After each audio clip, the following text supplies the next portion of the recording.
Alrighty, folks, the Acolyte Season Finale. It's come. And I don't know how many people hung on until the very end. I know not many because the numbers show that this show, after the premiere, just started dipping downward and never recovered. And that's because the writing of the show was downright embarrassing and the show was boring and there's a lot of bad writing. There is one bright spot to episode 8 and a lot of bad stuff. So this is supposed to wrap up the story of the Acolyte, but also possibly tease more because Leslie Headland or whatever wants to do a second season.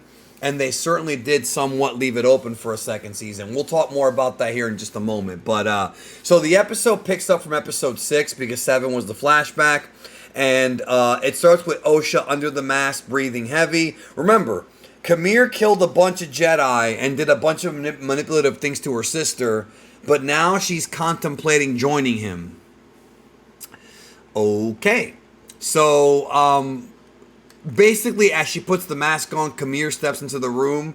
And he's trying to take the mask off. But Osha seems to be resisting. And then she says that she saw May.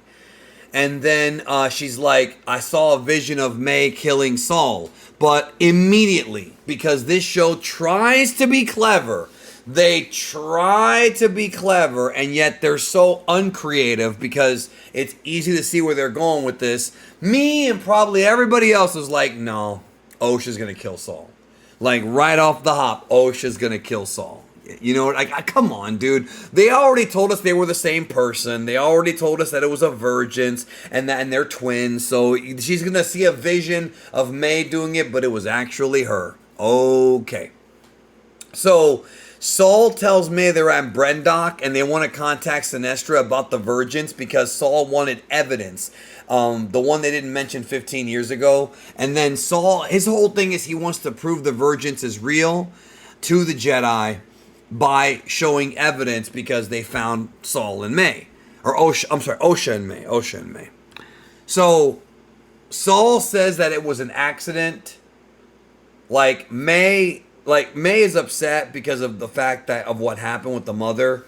And Saul says it was an accident and May blames the Jedi for intervening in their village. Which that's been the whole story, is that this show has made the Jedi out to be like scumbags. In fact, there's way more coming because it's not just a Saul problem. A lot of these Jedi turn out to be absolute pricks. And it's crazy because, yes, the Jedi were flawed.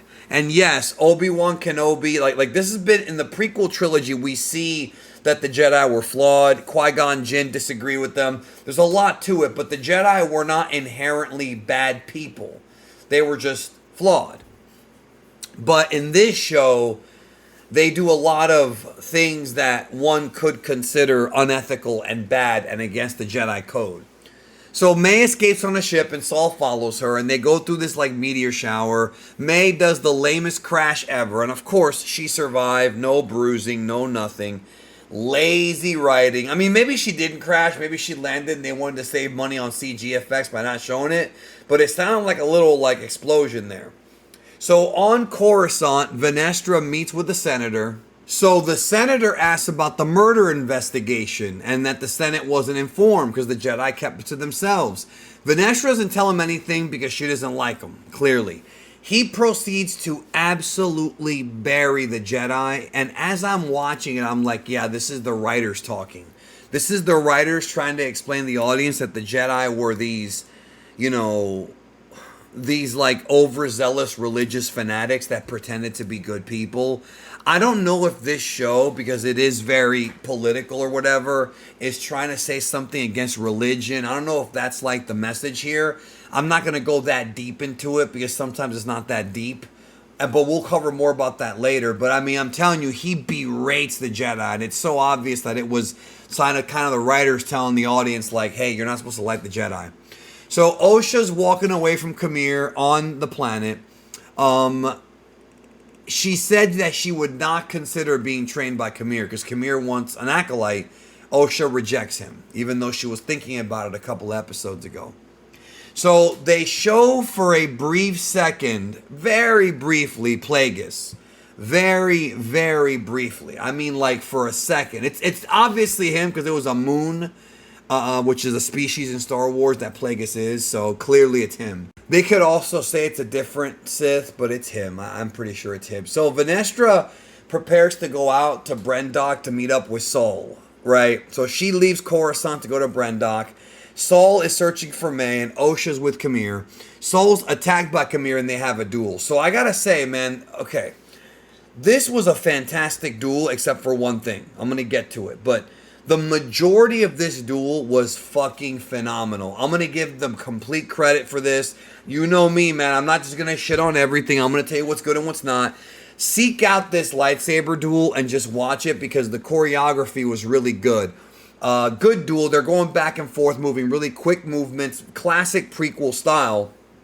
And Qimir breaks the lightsaber into two, and they start doing the double dueling. Really good choreography here. He throws his saber, but Saul does like a barrier move with the Force and knocks them all away. Again, very cool fight.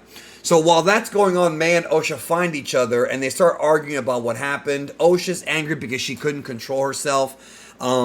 She's wearing dark clothes, and May's wearing light clothes, so that's the writers making it obvious of who's going to join the dark and who's going to join the light. They're going to switch sides by the end of the show. It's clearly obvious here, y'all.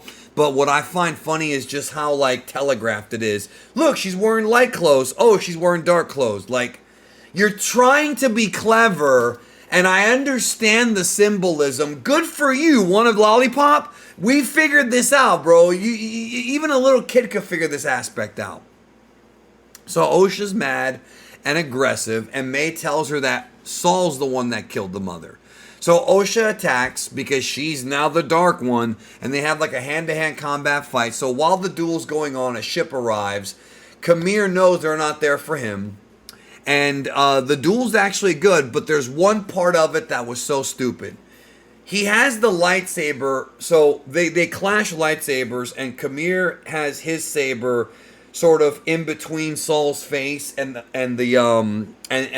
lightsaber, and he's pulling it forward toward the mask to disable the lightsaber. But his lightsaber is an inch away, like 2 inches away from Saul's face. Why didn't you cut his head off? Why would you pull it toward your fucking helmet? That's like if somebody broke into my house and I had a gun pointed at their head, but I shot their hand because they might have a gun. You've literally got a head kill to kill this guy, and instead you pull the lightsaber forward. You know what? That's one of the stupidest things they've ever done in this show, dude. That might actually be the dumbest. And that's saying something, because the writing of May and Osha is so lazy and poorly executed. It's insane. It's insane how poor that writing is. But this, like, who could have watched this and said, oh, that makes sense? It reminded me of the Last Jedi Praetorian Guard feud, fight, where if you slow it down, it's horrible because some of the guards are just watching and waiting for their turn to get killed with the horrible choreography. This is like that. He could have sliced his face off. Instead, he just pulled it. Horrible, dude. I swear, I was loving the lightsaber duel. I was loving it. I was like, wow, even if this show sucks, the lightsaber duel is at least good. And it is good until that moment. That moment ruined it. So May appears and attacks Saul. Qimir wants May to kill Saul, but May wants him to confess his crimes to the galaxy and to the Jedi, which is the crime of him killing the mother. So Saul does not know how the witches created life using the Force and then split them. And he said that he did kill the mother, but it's implied that the reason why he did it is because the kids were in danger because their power was so huge, and that he thought it was the right thing to do. So again, in this story, this is going off that whole thing where, oh, the Jedi take kids away from families and split families up. You know, that whole sort of narrative that's been online about the Jedi, you know, since the prequel trilogy. And that's not exactly how the Jedi, you know, find their students. That's not exactly how it works. Usually the parents are okay with giving the kids away. Here it's because of the virgins, right? So Osha overhears everything. Saul now has proof with them. And he tells them that if they had gone back with the Jedi would have sent them away. And would not have trained them. He tries to explain himself. and he was about to say that he loves Osha, because but then he starts getting choked. Remember, Jedi aren't supposed to love, and you never really hear the words "I love you" from a Jedi other than Anakin, because Anakin, that was his thing. Love is what his connection to Padme is really what kind of ruined everything, and the fact that he was so focused on making sure she didn't die in Revenge of the Sith.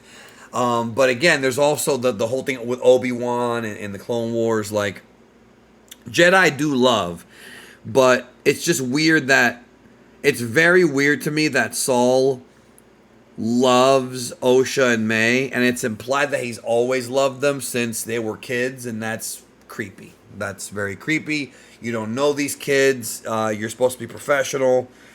So Osha chokes him, and Osha, of all people, chokes him and kills him. And even says that the lightsaber was put away. So again, the foreshadowing at the beginning of the episode, they're trying to be clever. We're supposed to say, oh, so the vision was Osha, not May. So again, guys, the Jedi were the bad guys because they took her away from her family. Okay. Now you understand why hardcore Star Wars fans really don't like this. Because even in the High Republic stories, from what I understand, I haven't read them before, and I understand the Jedi are still mostly good people. It's not like they're, doing this maliciously. But we're not done.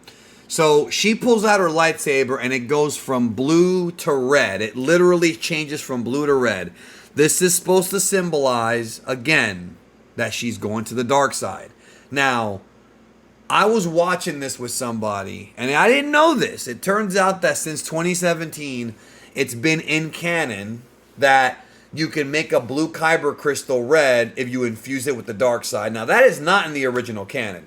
In the original canon, the pre-Disney canon, the kyber crystals were all like different colors, and that's how you made the different lightsaber colors, and the red ones were synthetic crystals. Now you can use force magic to change them. And they had to do it in this moment because, we had to have the dramatic moment where she went to the dark and she killed someone. As if her killing someone wasn't, somebody who is not even evil, just did a bad thing. It's so, lazy, man. I can't believe these writers think they're actually being clever. So it turns out that Vanessa's apprentice is Qimir, which a lot of people suspected. And he realizes that she's there because he had his mask off for a second and she senses it. She knows it's him. So she has a bunch of Jedi with her, and I'm thinking, okay, Plagueis and Qimir and maybe Osha are going to kill all of them. And the show didn't even give us that. I really thought he was going to kill all of them. But no. So Osha and May are together now, and they want to explain to the Jedi what happened. Qimir confronts them, and May asks Osha what she wants. Osha offers Qimir to let May go, and she will train with him. So again, Osha is now in the dark side. She wants to train with Qimir. She knows it's wrong. She's been raised as the Jedi all the way. I get that Saul fucked up. We get all that. But now she all of a sudden wants to train the dark side. It's just... These characters, Osha and May, are such unlikable protagonists, dude. And it's not because she went dark. She was unlikable before this. They changed their minds for no reason. They're trying to do they're doing the Rian Johnson thing where they're trying to subvert expectations every episode. But the problem is that when you do that by having a character go back and forth, it's not like good writing where you have a character doing a complicated thing that's sort of like, an inversion where you have, for example, in Cobra Kai, Johnny Lawrence does martial arts, but he also drinks beer. That actually makes the character more likable because he's kind of hypocritical, kind of like a goofball. That's not what this is. This is a character changing the entire trajectory of their life multiple times within one series. It doesn't work like that. That's not how it works. You can't change your mind 5 times in an episode. It's so bad. So Qimir says he can try to permanently wipe her memory for all the memories of Osha and Saul and everything. Or I'm sorry, Qimir tries to wipe May's memory so May doesn't remember anything. This is so stupid. This is so dumb. So they do this emotional moment that isn't emotional because we don't care. They hug. Osha joins Qimir, makes no sense, as there are tons of things they could have done. They could have ran away with the Jedi. They could have, there's Plagueis didn't even come out. Like, there are tons of things they could have done. Surrendering to the Jedi could have been dumb, but they could leave. And then he says, remember, he said, I can try to wipe your memory. He literally just moves his arm and does it. Literally just does the thing, waves his arm and wiped her memory. Just like that. God, it's so bad. I can't believe this was greenlit. I can't believe that nobody at Lucasfilm watched this and said, can't we add a little bit more here, a little bit more there? Can't we have it make more sense? Nobody said that. And then again, that's the problem with Kathleen Kennedy, is that she does not understand Star Wars. She might be a great producer because she produced movies in the 80s or whatever, but if you don't understand Star Wars or even just the basics of telling a story, that's not what she does. She's not a writer. She's a producer. She puts things together. She doesn't actually write stories. And that's the thing. At least Kevin Feige, who's also a producer, also understands the source material. So May's confronted by all the Jedi. She surrenders, but she does not know what she did. And then, of course, Qimir and Osha leave. Even though the fact that Venestra sensed him, why didn't she just try looking for him on the planet? Why didn't her and the Jedi just try to find them? I don't know. They go back to Coruscant. She talks to May, and May doesn't remember anything. She just remembers that fire destroyed her home, and she remembers somebody killing her mother and ran away. So her last memories when she was 8. So the memory wipe actually works. So remember, Qimir knows how to wipe people's memory, but Yoda or nobody else could do it. Why did anybody wipe Anakin's memory so that he wouldn't remember his mother? Could they even do that? Would it even be ethical? Again, it's just, oh my God, it's headache inducing. So Venestra tells Osha it was a Jedi who killed her mother, that he was a good man but did terrible things.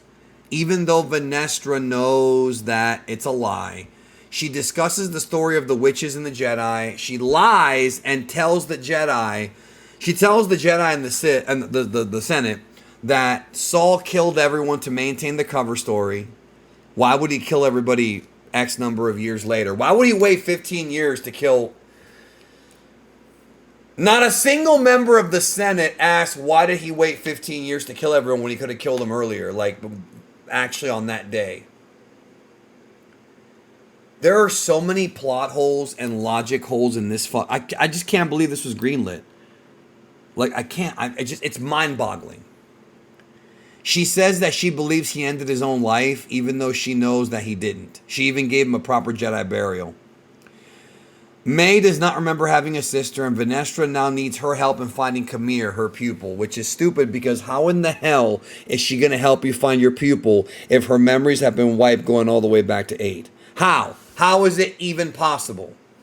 Maybe Yoda has an answer. So the episode ends with her stepping in to see Yoda, and that's how it ends. They show the back of Yoda's head. She's like, I must talk to you, Master. And that's it. What an absolute dumpster fire. This is the worst writing in the history of Star Wars. It's actually worse. In my opinion, it's worse than the writing of Luke in Last Jedi. Because even that was bad. Even that was illogical for the character. But imagine that happening multiple times. I don't think this is going to do as much damage to Star Wars as The Last Jedi did. But I do not understand how anybody can look at this writing and think it's clever. I don't get how Leslie Headland can look at this and say, that's good. This is good stuff. I don't understand. This show was, I'm going to do a season review later this week and review the entire season. It ain't going to be positive, but this episode, try to watch the choreography of the fight. At least most of it is good. It's a decent lightsaber duel. But holy shit. No character in this is likable. They're all dicks. They all are just very, not even flawed people. They're just very bad. Like, they make bad decisions. Things don't make sense. People have powers out of nowhere. Like, there's just so much wrong with this show. It's mind-blowing that it actually is this bad. They had a chance to at least stick the landing here. And I don't want a season 2. I don't understand how that's ever. I don't see it it's not going to get greenlit. There's no way that Bob Iger is going to greenlight this. Even if he thinks it's good, it's just so bad. It's unbelievable. Just terrible, terrible show. Terrible episode. Those are my thoughts, man.